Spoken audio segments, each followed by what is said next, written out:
All right, let's dive right in. Today, we're talking about something that feels deeply personal to so many people, but is actually a huge social issue.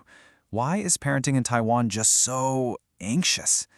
We're going to unpack the real reasons behind this struggle, pulling from a really sharp analysis in the book, Struggling to Parent. So, does this question hit close to home? For a long time, the old way might have been more relaxed, kind of let them grow like pigs, you could say. But now, it feels like there's this immense pressure to parent perfectly right out of a textbook. And that anxiety you feel about your kid's future, you're not alone. It's a feeling that's sweeping across the country. And let's get one thing straight right from the top. If you feel this way, it is not your fault. It's not a personal failing. Sociologists have a name for it. It's a collective anxiety. And it's coming from massive shifts in our society, things like globalization, wages that just won't budge, and this deep, nagging uncertainty about what tomorrow looks like. It turns parenting from nurturing into, a high-stakes game of defense. So how does all this pressure actually play out in the real world? Well, it creates what we can call a class showdown of parenting. You see, families are using wildly different strategies to cope, and it really comes down to the resources they have. Let's break down the two big ones. Okay, so on one side, you have the middle-class strategy. They call it planning and cultivation. The child is basically a long-term project. Every decision is about cultivating a whole range of talents, piano lessons, English immersion, coding camps, all designed to give them an edge in a global economy. Then on the other side, you have the working class strategy, natural growth. Here the focus is on the now. It's about meeting today's needs and making sure there's stability in the short term. And this is where it gets really interesting when you see it side by side. For middle-class parents, the big fear is their child falling down the social ladder. So they get really involved with the school. They'll challenge teachers, they'll collaborate, they use their own education to their kids' advantage.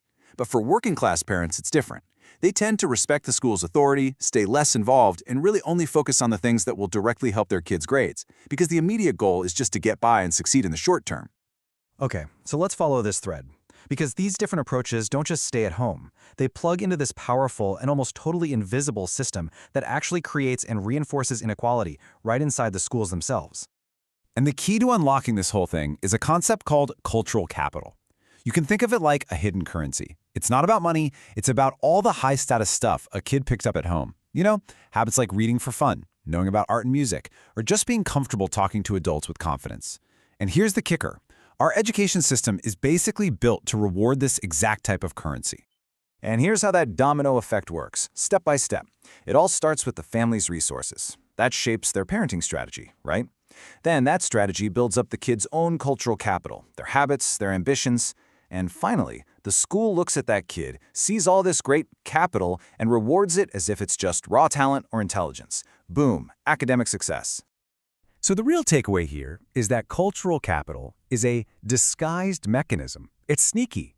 The school system thinks it's rewarding a smart kid, but what it's often rewarding is the advantage that child got from their family's planning and cultivation approach.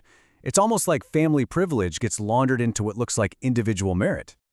Now, this isn't just some abstract theory. To see how this really plays out, researchers studied over 12,000 junior high students right here in Taiwan. And they found a connection so strong, they could boil it down to a single number, 0.727. I know, it looks like just a random number, but it's a number that is shaping thousands of lives. So, what does it actually mean? It means that when you strip everything else away, the single biggest thing that predicts how well a student will do in school is their own internalized cultural capital, the habits and drive they've absorbed. It's even more powerful than their family's income alone. This is solid proof of just how well that middle-class cultivation strategy works to produce what the school system considers a good student. So this whole system, it doesn't exist in a bubble. Here in Taiwan, it's all happening inside this giant societal pressure cooker, which has created an out-of-control educational arms race. And that is what's fueling all this anxiety and competition. And the heat in this pressure cooker? It's coming from all the things we worry about every day in Taiwan.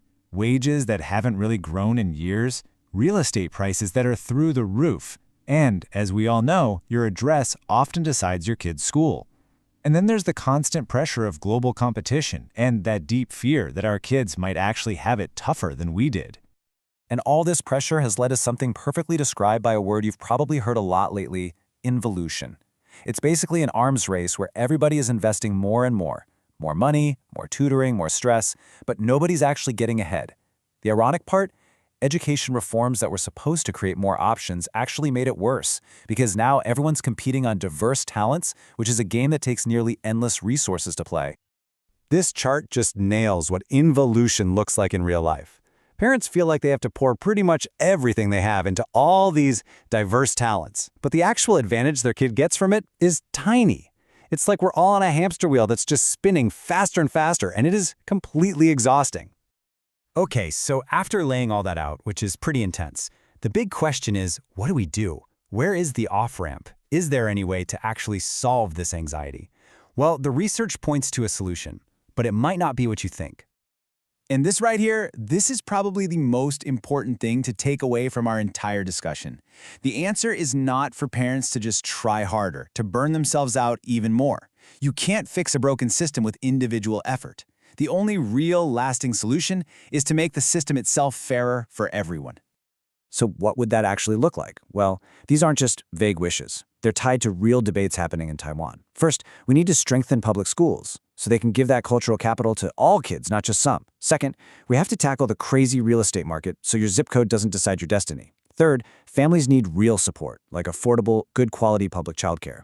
And finally, we need to shift our whole mindset from just managing risk to actually building resilient, adaptable kids.